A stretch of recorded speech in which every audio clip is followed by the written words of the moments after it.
Hi guys, it's Rachelle here. So if you read the title of this video, you know in this video I'm going to be sharing with you how to clear your eczema. So I've actually had my eczema since I was born. When I was born, my eczema was absolutely terrible. Like I had so much of it and it was all over my body. But as I've been growing up, my eczema has been dying down a little bit. I'm pretty sure at one point my physician even told me that it's something you can grow out of. Unfortunately, I am not someone who has been able to fully outgrow my eczema. I still have a little bit right now. That is why I decided to do this video, sharing with you tips on how to decrease your eczema and maybe even clear it. I just want to make this clear that I am no dermatologist. These tips I have for you today is just stuff that I've tried growing up and also what I'm currently doing to treat my eczema. I'm not saying that these tips will 100% work for you to clear your eczema. I'm just telling you tips that work for me to help clear my eczema and help improve my skin. So all of these tips may not work for you, but you can definitely give it a try. Also, in addition to giving you tips on how to reduce your eczema, towards the end of this video, I will be sharing with you the products I use to help improve my eczema. If you haven't done so, I would really love it if you subscribe to my channel. That would make me really happy, and let's just jump right into this video. So my first tip for you to improve your eczema is to moisturize your skin frequently. Moisturizing your skin often really does help a lot. For me, having dry skin basically leads to my eczema. So if there's like one part of my skin that's really dry, I tend to want to itch that part,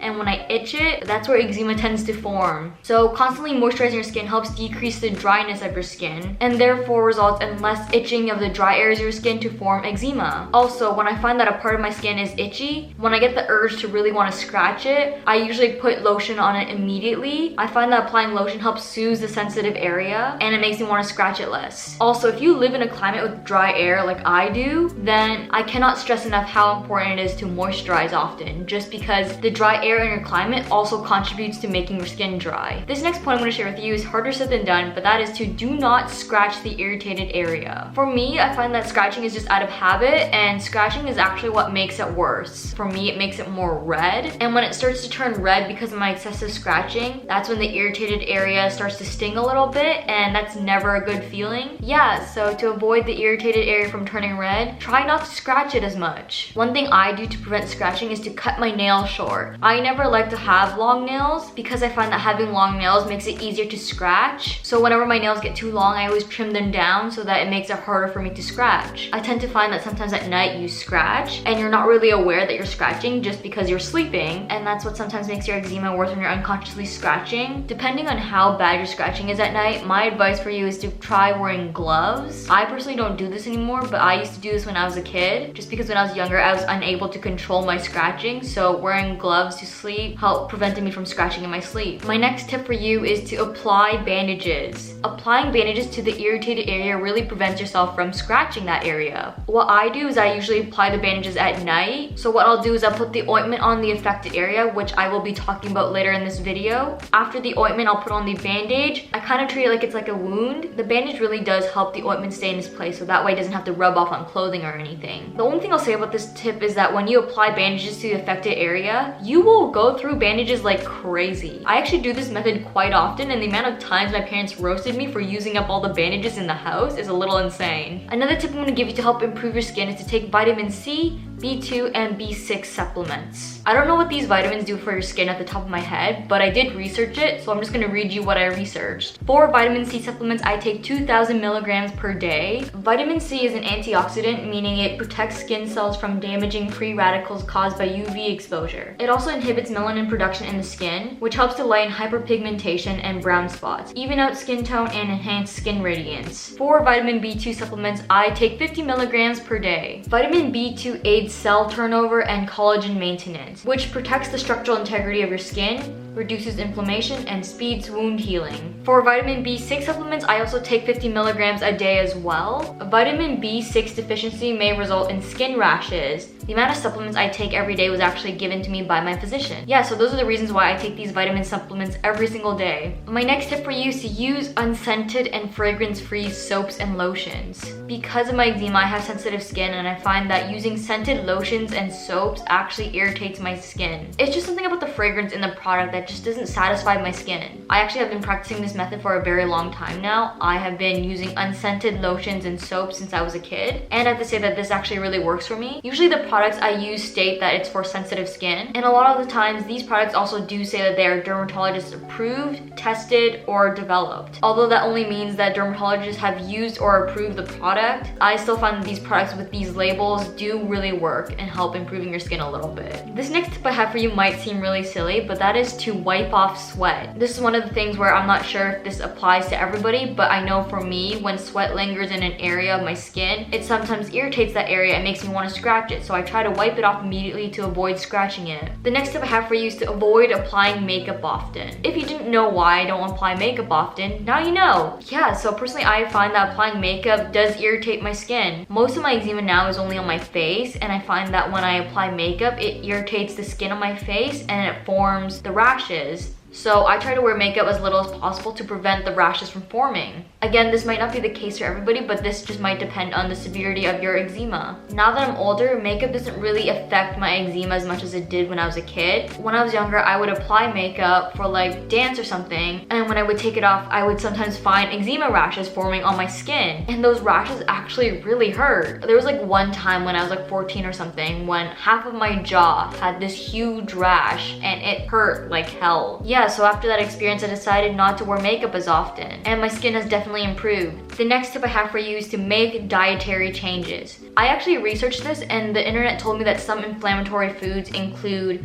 dairy, eggs, soy, and wheat. For me personally, I don't really have a problem with any of these foods except for wheat. That is the main reason why I go by a gluten-free diet now, because wheat and gluten affect my eczema. I've been gluten-free since I was 14, and I definitely have seen an improvement in my skin since I changed my diet. If you haven't already tried altering your diet already, I would say give it a try and see if limiting your intake of dairy, eggs, soy, or wheat help improve your skin. I guess it all really depends on trial and error to see what type of food really does affect your skin the most. My next tip for you is to wear smooth textured clothing. This is something that I do not do anymore, but I did actively practice this as a kid. Rough, scratchy clothing may irritate your skin. Again, depending on how severe your eczema is. I know for a fact that when I was younger, when my eczema was absolutely terrible, my mom would always put me in 100% cotton clothing, just because 100% cotton clothing was so smooth that it did not irritate my skin at all. And that's the only type of clothing I would wear when I was younger. And it really did help improve my skin. My next tip for you is to use a humidifier. This is again something that I do not practice anymore, but I did do it when I was younger. I would say that using a humidifier is really effective when your indoor air is very dry. So the humidifier just puts a little bit more moisture into the air, which helps your skin to be less dry. Like I said before, dry air is what patches your skin and worsens your itching. Another thing that really helps improve your skin is to drink lots of water. Amongst the many things water does for you to help improve your health, it also helps improve your skin as well. This is honestly something I'm still trying to work on myself. I personally don't think I drink enough water yet,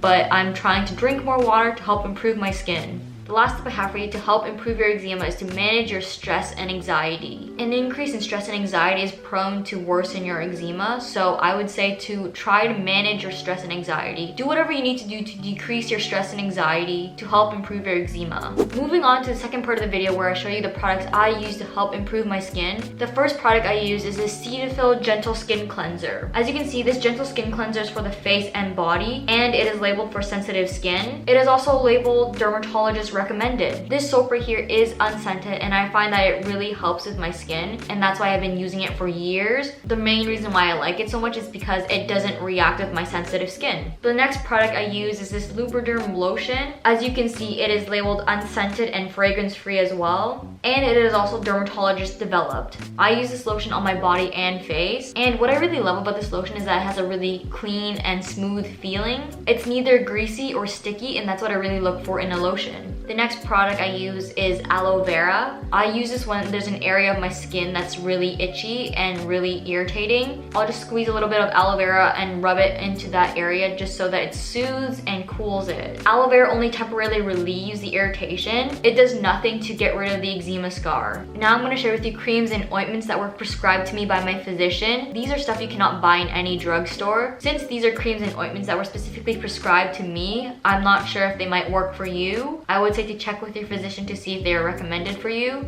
but I thought I would share these with you anyways. The first product I used that was prescribed to me is called Hydrovol Cream 0.2%. This cream I only applied on my face. It's a pretty light cream because your skin on your face is a lot more sensitive than the skin on your body. I usually only apply this once at night, only when my skin on my face is starting to turn red or I'm getting some eczema rashes. The last product I used that was prescribed to me is called Betaderm Ointment 0.1%. This ointment right here is much heavier than the cream I showed you earlier. I do not put this on my face at all because this is too strong on my face. This is basically only for the skin on your body. So whenever eczema rashes begin to form on my body, I apply a thin layer of this ointment onto the affected area before I go to bed, and I just place a band-aid on top so the ointment doesn't rub off on my clothing or on the sheets of my bed. Alright guys, that is all for this video. I hope you found these tips and products that I just showed you useful in helping you treat your eczema. Again, I just want to reiterate the fact that I am no dermatologist and these tips may or may not work for you. I just want to share with you a few tips that work for me and maybe they might work for you as well. With that, I just hope you found this video informational and you enjoyed it. Don't forget to give this video a thumbs up and subscribe to my channel, and I'll catch you in the next video. Bye now. If it's fine by you, I'll take the passenger seat. We can drive around to the sky and see meet. If it's fine by you, I'll take the passenger seat.